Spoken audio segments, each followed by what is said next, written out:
Good evening, ladies and gentlemen. It's Wednesday, June 18th, 2025. Public Works Advisory Committee meeting is now in session. We have a quorum. May I have a roll call, please? Kevin Watlett, Excused? Mary Lalo, Present. Bill Fath, Present? George Robin, Present. Scott Peterson, Present. Pam Hobbs, Dave Nolan, Excused? Greg Lammert, Excused? Chad Dagley, Present. James Myers, Excused? Wendy Praycott. Jack, would you lead us in the Pledge of Allegiance? Sure will. I pledge allegiance to the flag of the United States of America and to the republic for which it stands, one nation, under God, indivisible, with liberty and justice for all. Thank you, Jack.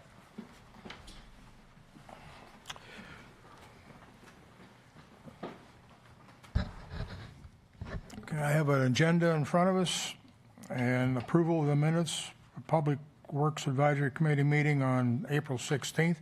Do I have a motion to approve? Motion to approve. Second. All in favor? Aye. Citizens' comments? Have any citizen comments? No comments? New business? Quarterly active project updates. That'll be Sean.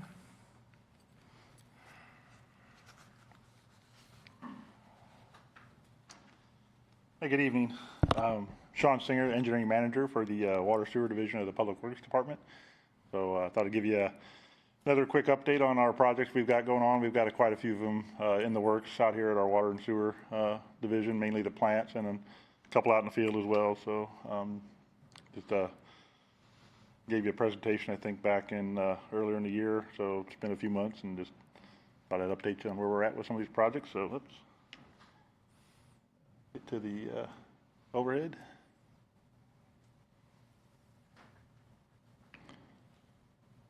There we go. On our water side, we got a couple projects right now in construction. Our new alluvial well at the water plant site, and then we've just kicked off the project for the RO and water plant update project.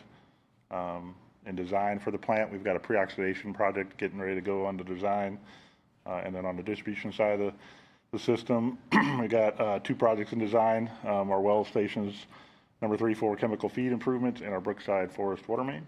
So I'll get into each one of those here in a little bit or a little further. So the new alluvial well at the water plant right now. Actually had a pretty good activity this week and took a couple pictures here. We actually set the new well house building on top of the new slab, and where the piping and the valves and the flow meters and the electronics will be housed. So it was kind of a big milestone for us this week here. Had a pretty good sized crane sitting there at the water plant, and it's a precast kind of assembled building there on site. So it'll be a nice housed, everything climate controlled and protecting electronics. So should be a good setup. After this, the contractor is going to move into some of the yard piping and then running the electric and the piping inside the well building. And then I think we're scheduled to be done around late August. Yeah, right there. So. And the reverse osmosis and water treatment plant improvement project. That one we actually just kicked off earlier this month with the contractor. We bid it out just a couple months ago, and that'll be getting started here. I got one picture this morning I took. Just contractors getting mobilized. He built a little pad for their job trailers and job boxes. So they're just now getting started pretty much this week. So on the right hand side picture, that's a picture I took off of the RO manufacturer's website that we're dealing with, that we're purchasing our ROs from. So that's kind of another one of their projects that I stole the picture from. But that's a bigger plant, but that's kind of what it'll look like at the end of the day for us. So, and that project's going to take a couple years to build. It's a pretty good sized project. So it's a lot of it's the new RO replacements, replacing a lot of the chemical feed systems, some pump improvements throughout the plant. It'll be good when it's done to get that plant in a good, reliable state. New SCADA's tied to some of that too. So Design project, getting Burns and McDonald under scope right now, waiting on their proposal. Should get it any day to get them under contract to start design on the pre-oxidation system. That's the kind of the front end of the water plant. So that's what we used mainly to remove the iron and manganese out, just by aerating the water to add oxygen to oxidize it.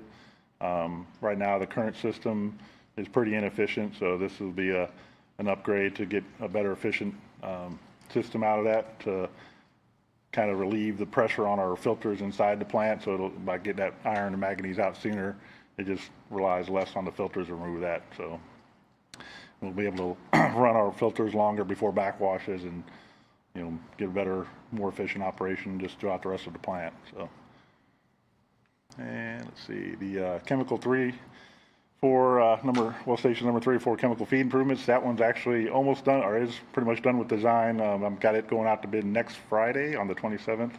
Open bids in the end of July. Just got our permit from DNR on that here last week, I think it was. So the consultant, Black & Veatch, is wrapping up the design right now, putting the rest of finishes touches on the bid document so we get that on the street, and it'll be under construction here in the next, hopefully, couple months. So. And that'll convert our disinfection system over at our wells 3 and 4 to sodium hypochlorite with liquid ammonium sulfate, which will then match our water plant disinfectant residuals as well as our interconnects with our District 2 and Missouri American Water. So just a more consistent product then in the system. So. And the other design project is we had a kickoff meeting for this today, actually this afternoon. This is our Brookside Forest water main extension, so that's going to tie two 8-inch lines together, kind of down behind Bobcat there on the outer road, provide a secondary source of supply water for Brookside Forest neighborhood. So right now there's kind of one main water main that feeds that area, so if that one would ever have a break or something, it would cut a lot of water off for some of those people without no backup supply. So this is a kind of a redundant source of water for them. So, and on the sewer side of the world, treatment, we've got 2 projects there under construction at treatment plant.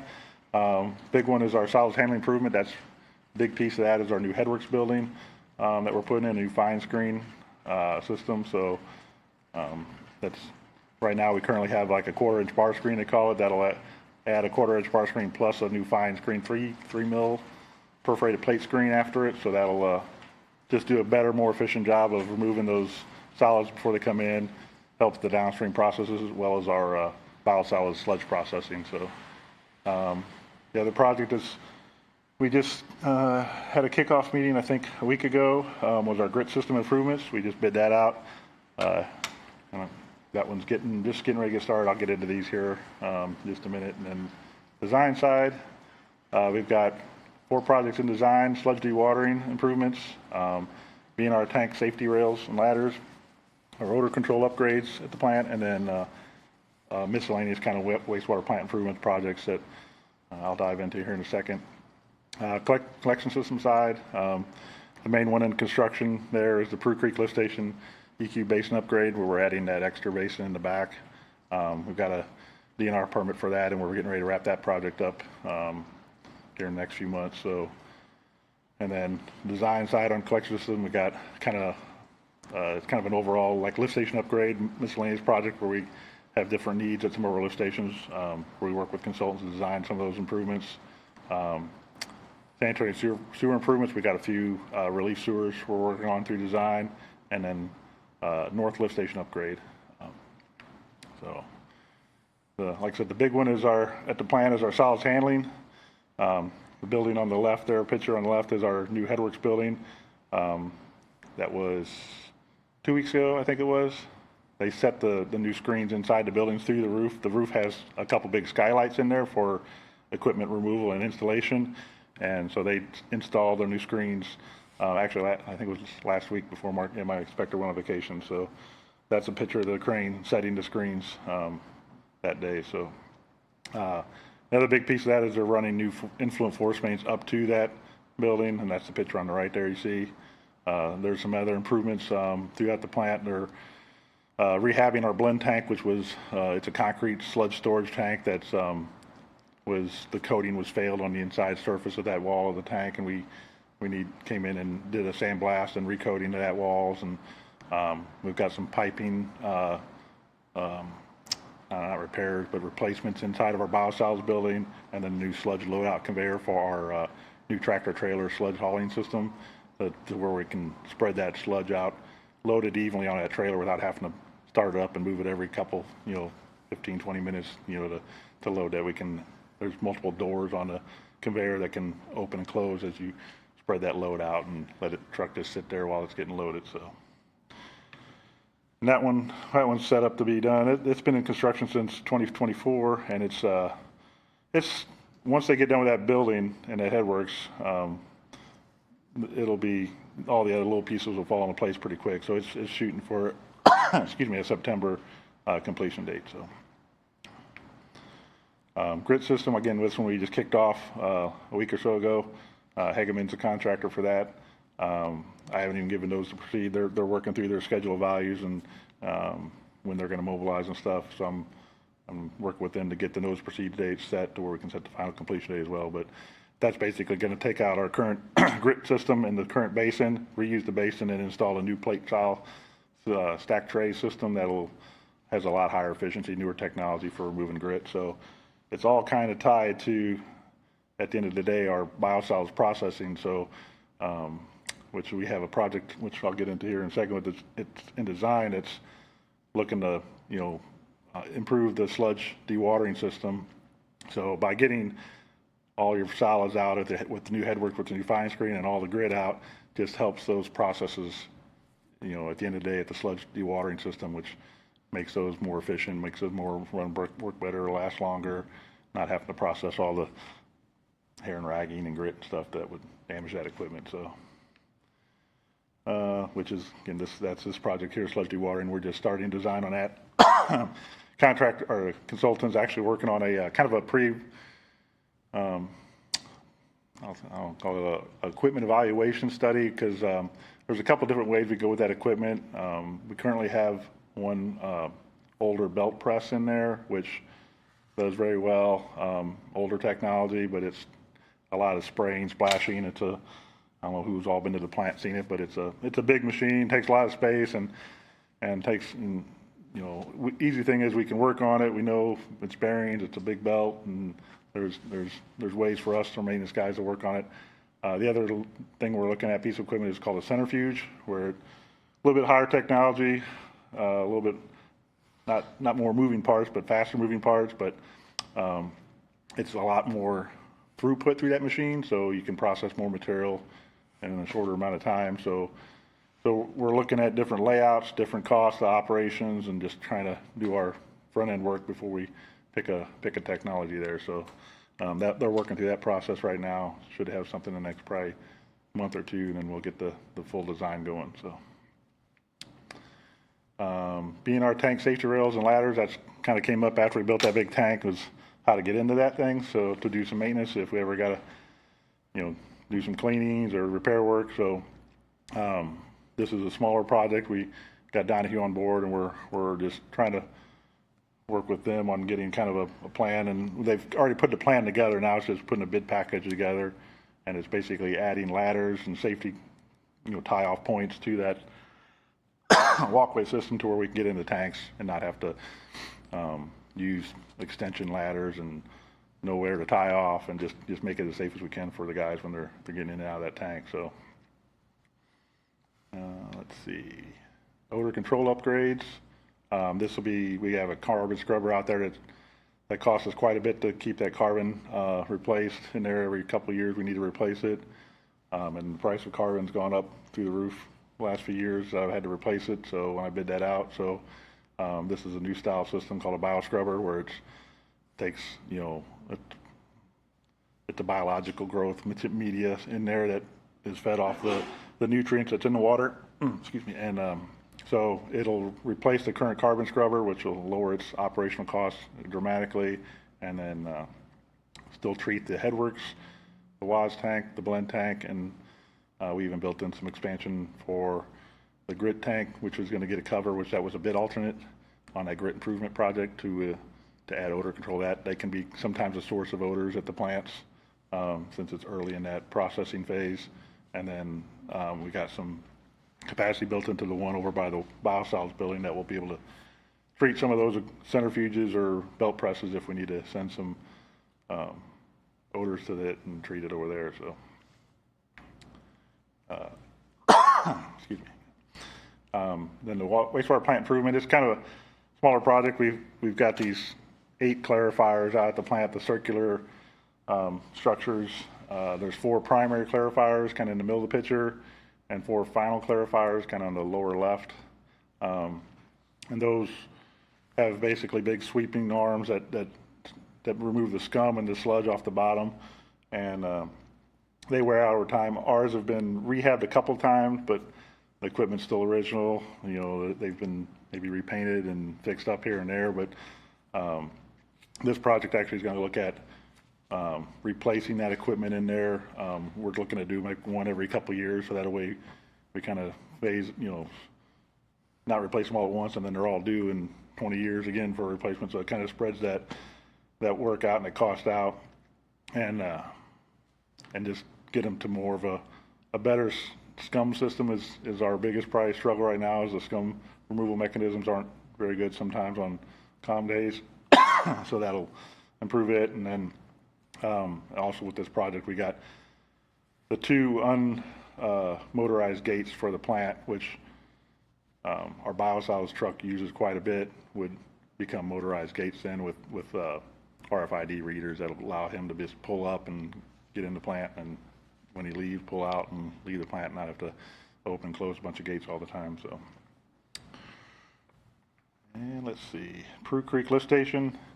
This project's been in construction for a little while. It's getting close to wrapping up. We had to work with DNR for a permit modification, and now we're working with the contractor to get the changes that we had to build into that under contract through a change order. So once we get that change order cleaned up, we can wrap this project up. But it's mainly to take that, and looks green, the cell on the left there, the water in that'll turn that old lagoon cell into an equalization basin for the collection system to be able to store flow during high flow events. So that'll, excuse me, got like a tickle in my throat.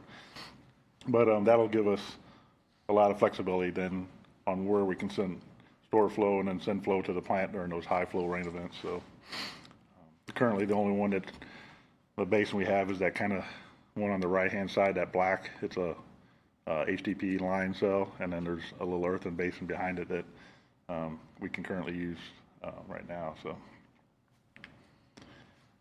and then lift station upgrades, again, this is kind of a we identify needs inside our lift stations projects. We work with a consultant to design those improvements.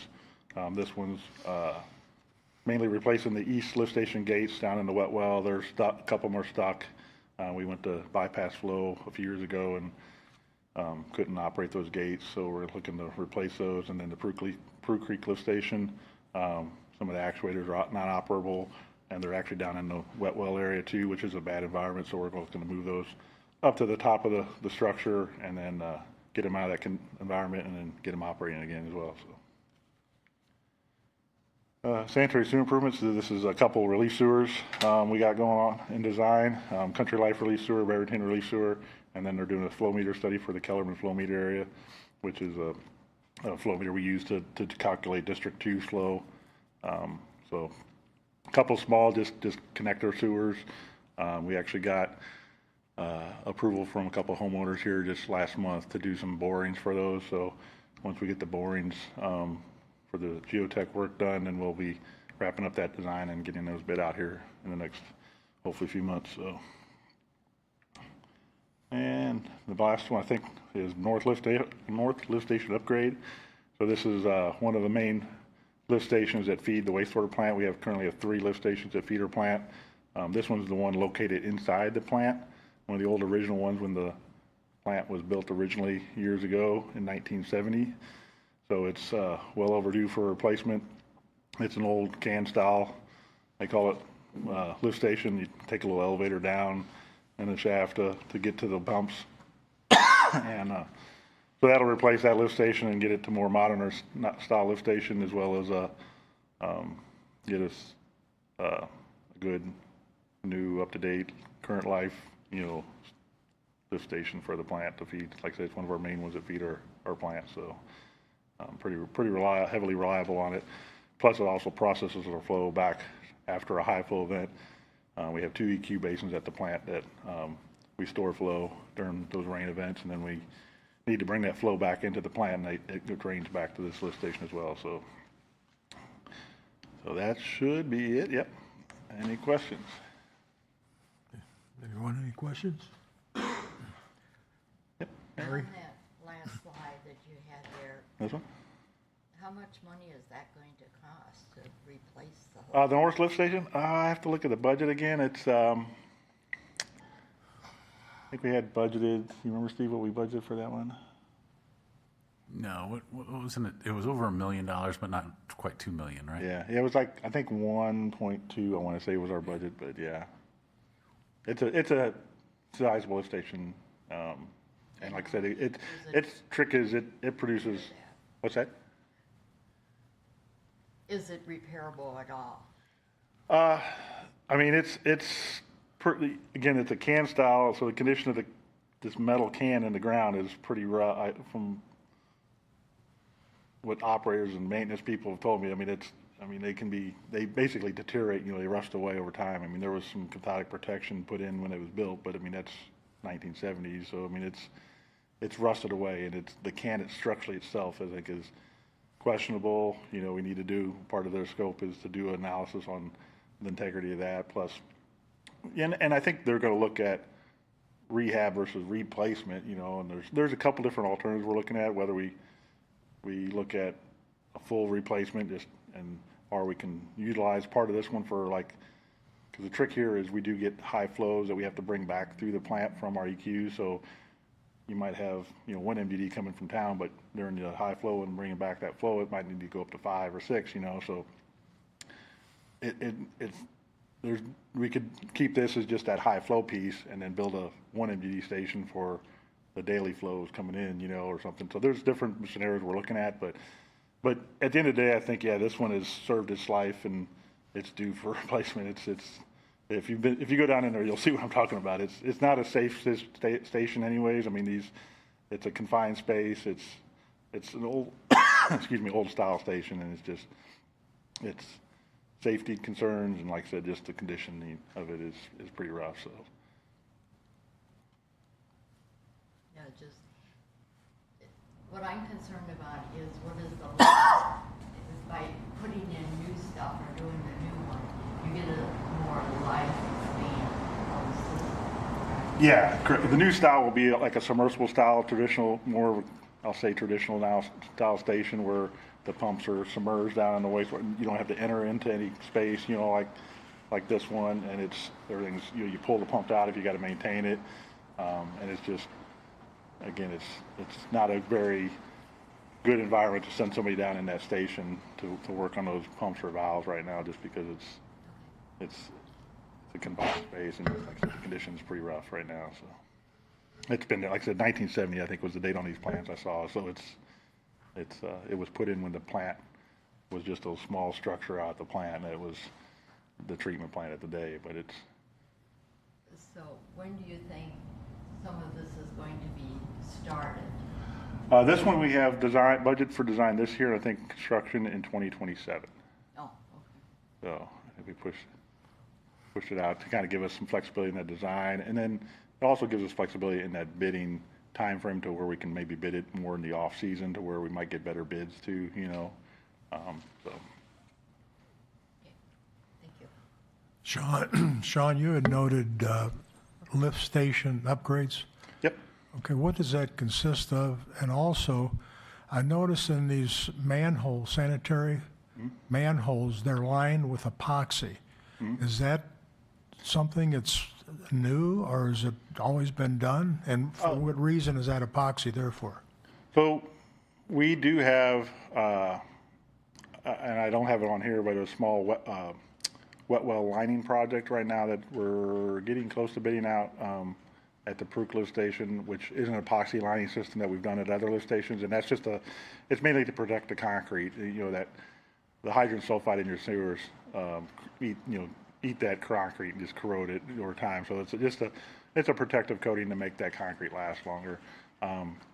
You mentioned manholes. There's multiple ways to line manholes. There are different products out there. There's CIPP linings now. There's a cementitious lining system. There's like a spray foam system with a liner or top of it. I seen a guy came in that showed me his product a few years ago, probably 4 or 5 years ago now.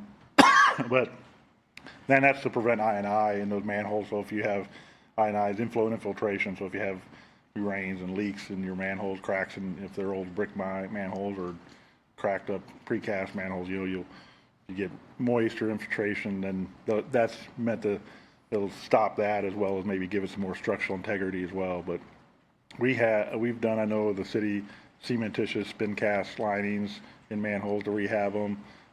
Just recently, I think I was talking to Dave, one of my inspectors today, about, I think it was Bryan Road. They just did a CIPP lining in a couple manholes on Bryan Road in a high traffic area that saved a ton of money versus digging them up and replacing them, kind of deal. So, and a lot less invasive and quicker to repair, open the roads back up and not tear up a whole Bryan Road in the, middle of the summer or something. So, but this lift station upgrades, it was, and I think we're going to go away with it after this year and be more project specific to.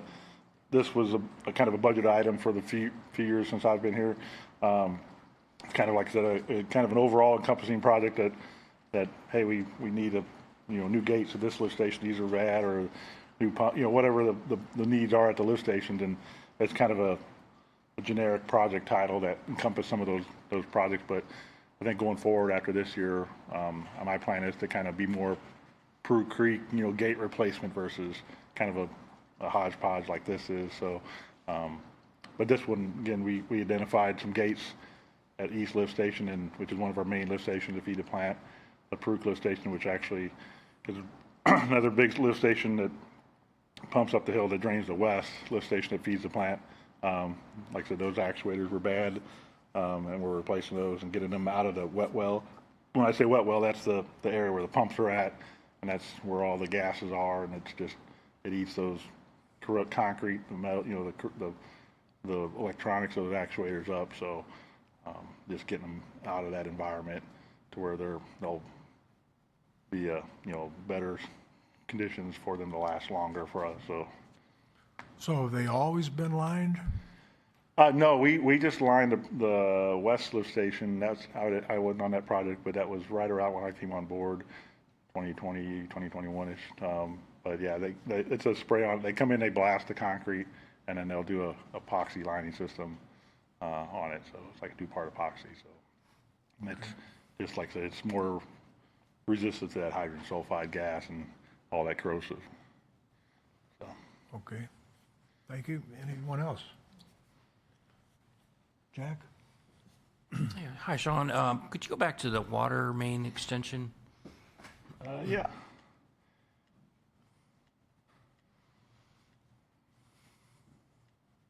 There.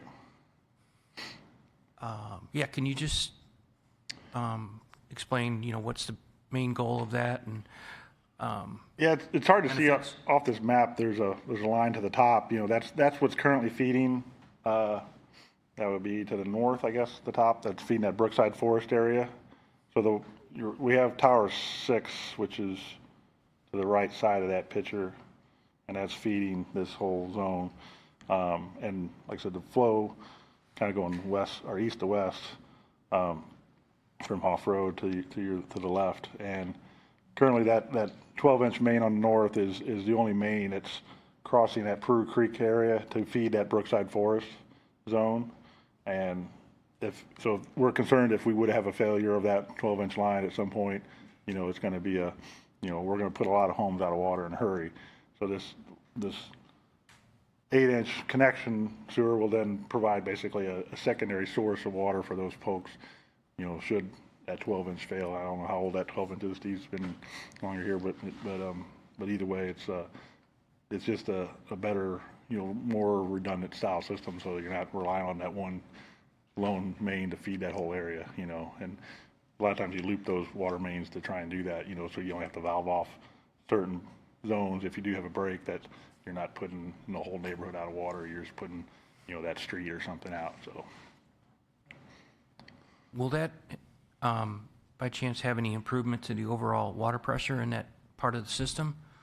Probably not, because it's all being fed from the same elevation of water in that tower. I mean, I don't know of any pressure issues out there. I mean, this is all, should be our high zone, I want to say. So it should be the same elevation of water in that tower that's feeding the pressure for that system. But I'm not aware of any pressure issues in that system.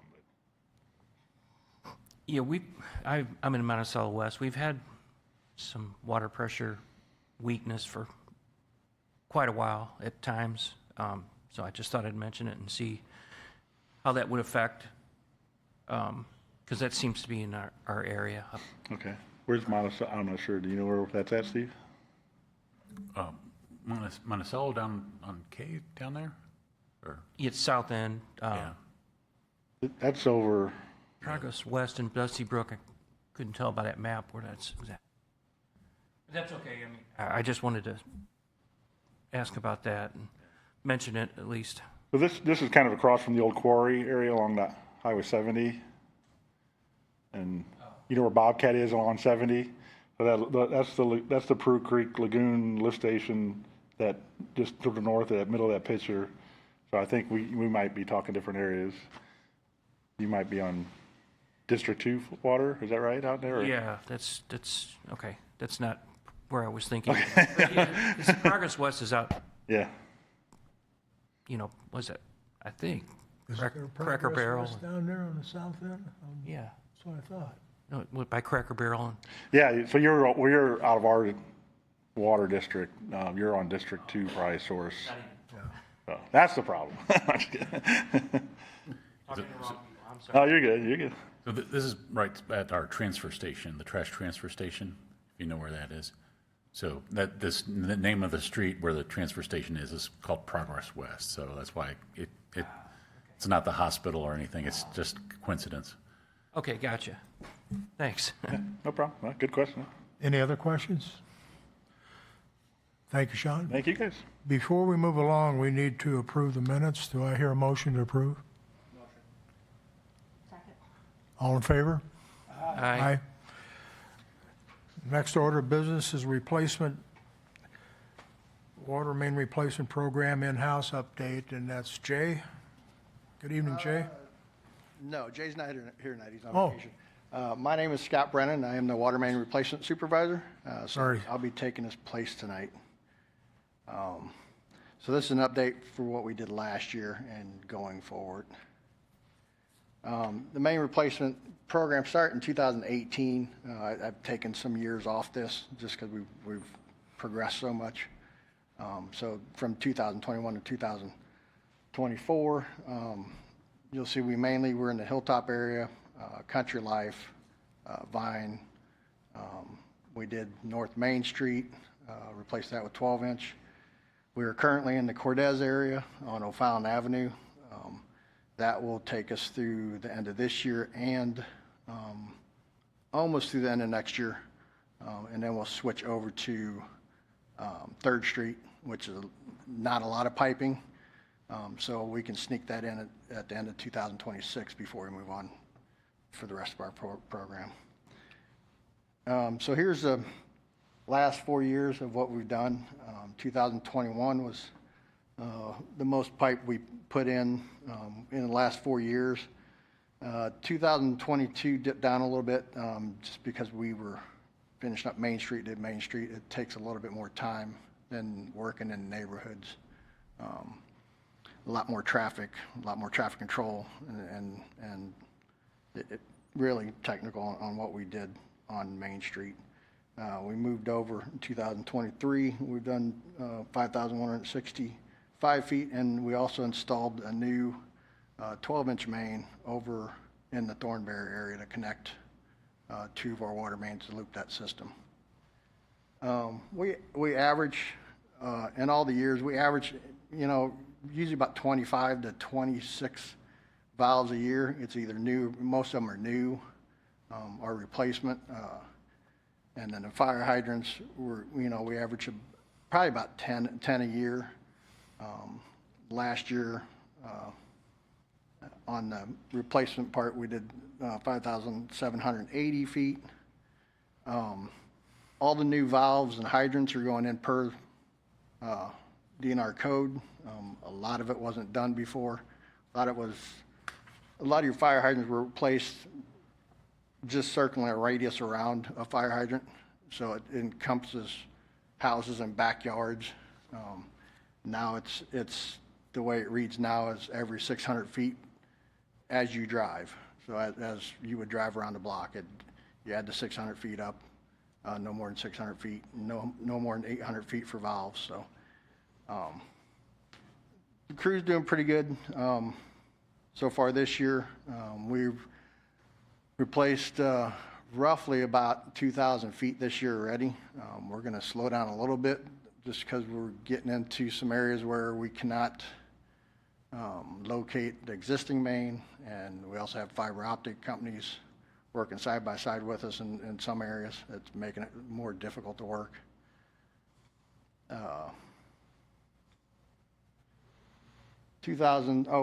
went too far.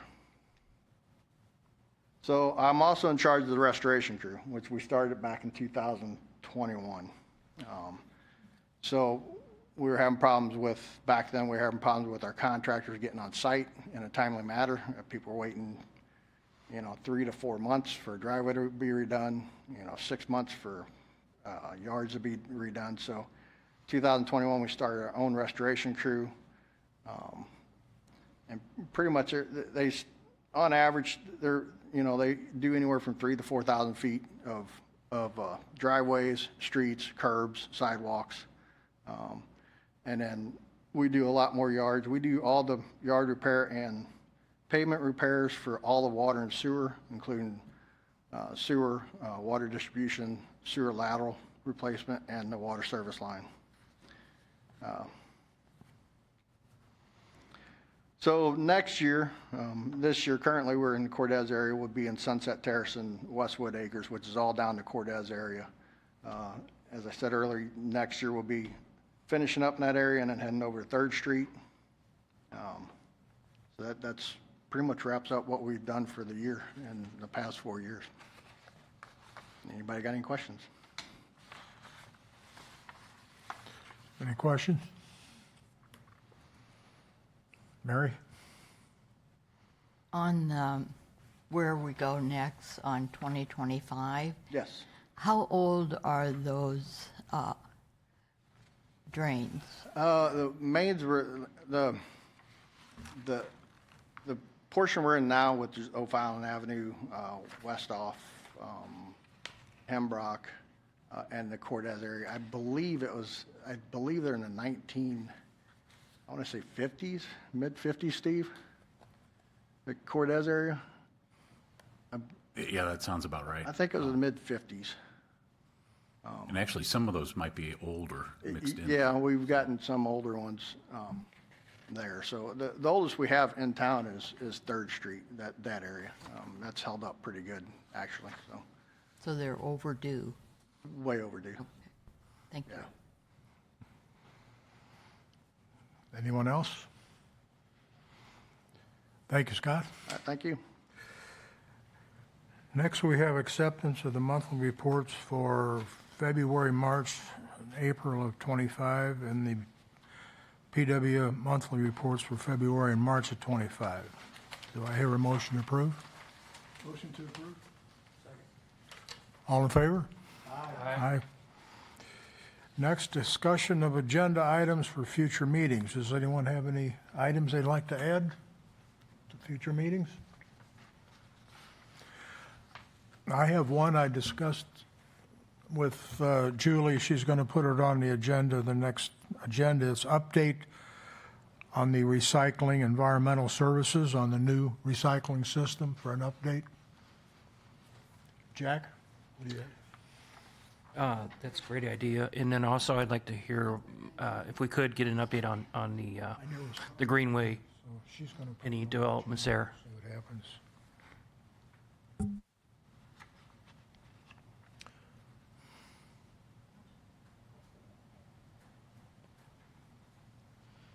Is that it? Anyone else? Closing comments? Start with Wendy. I attended the Public Works groundbreaking ceremony, and I was just so impressed with the facility that's going to be built and all the land that's involved in there. Public Works is overdue to have a nice facility, and I'm so happy about that. And then I also attended the fair on May 21st, and I thought everyone there, all the departments represented, did a good job of doing interactive skills with all the kids and everything. I mean, everyone seemed to be having a good time, and they all put out their efforts to make it fun for the kids, and I really enjoyed that a lot. And also, I want to thank Sean and Scott for coming by to do their presentations. Thank you. Pam? Yeah, thank you for the presentations. For the Public Works Fair, I wasn't able to make it this year, and I was wondering if you have a video that would show us what went on and what happened at that? I have not heard of one. Communication sometimes does put a little video on it, and I could check with them and see. Yeah, just if they have something, it'd be nice to I think they just nodded their head that yes, they're Oh, okay. going to have something on that. And I'm sure they'll email a link to me, and I can share it with you guys. That'd be great. And then we have this really nice engineering department report in front of us, and I want to thank everyone for their input on that. Those are always very informative. Appreciate it. There's a Public Works report in there too.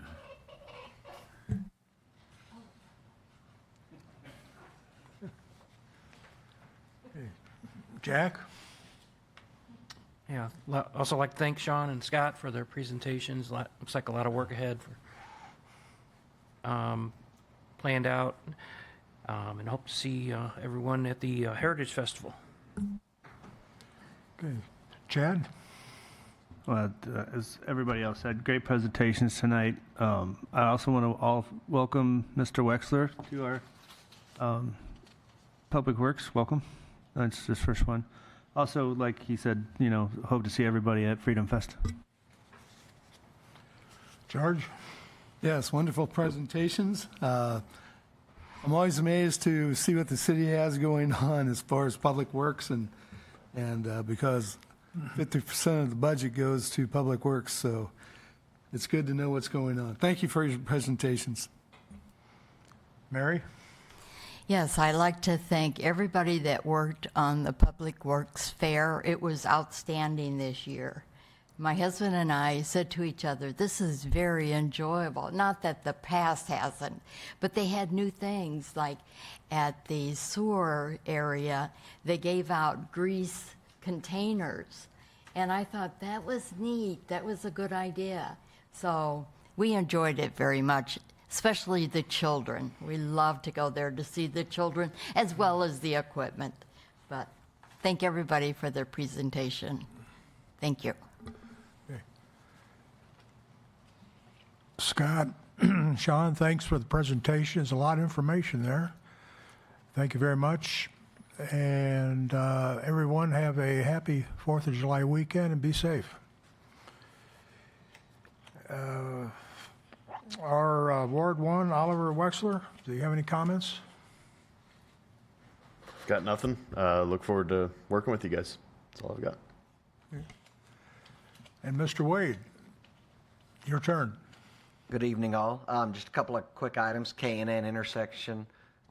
Construction will start on that intersection probably in the next few weeks. We'll be adding dual left turn lanes from Highway N in each direction to hopefully get those side streets traffic through there a little quicker to give more green time on Highway K. So that's one of our worst, if not our worst intersection in the city. So even though Highway K is MoDOT's, we're partnering with them to improve that intersection. Along with that, Wellens Springs Road, we were looking at installing a temporary light out on Technology Drive. Council approved that. but it would only have been there for a few months, and by the time you get the design, get MoDOT approval, and get the equipment and get it installed, the project would have been almost over. So our project manager, Paul Talley-Munchuk, and the contractor, KCI, came up with an alternate plan to get one-way road out to Highway K. So they'll be able to open that up by July 4th unless this rain continues like it's going, and do that at about a third of the cost of what a temporary signal will cost. So I'm really glad they went back and took another look at things and found a more economical way to handle that and improve the traffic out there. Along with that, the Bush Connector, that should be starting up in July. That's just down the road from Weldon Springs. That will put a trailhead down just east of the Winghaven Apartments. It'll include a path that will tie into the Baird Haven path, and then a path up and around and over to the Winghaven Apartments and the trail along there too. So, plus we'll be stubbing out towards Bush Wildlife, so allow them to bring a path and connect to ours in the future. So that's kind of one aspect of the Greenway, and then we are in designs, and we'll get an update on that one to continue with that path from Baird Haven through Sports Park and over across Highway K. So we're looking forward to that project too. With that, we'll try to get MoDOT in here to give an update as well. They have a lot of projects going on, obviously. A very large one in the I-70 project. Involves work at I-64, 70 interchange on out to the west.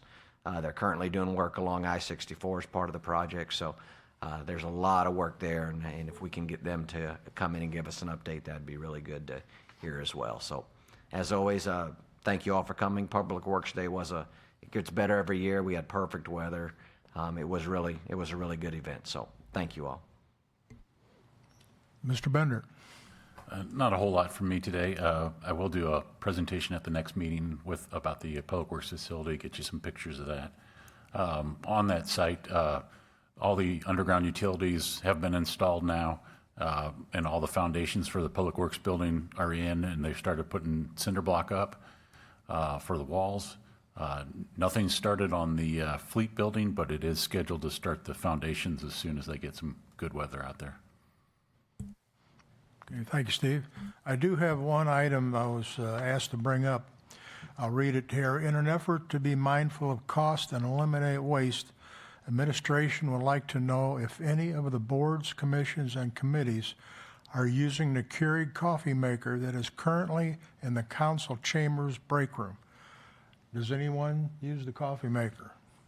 Nobody. Okay. Thank you. Do I have a motion to adjourn? Second. All in favor? Aye. Thank you. I was going to tease you.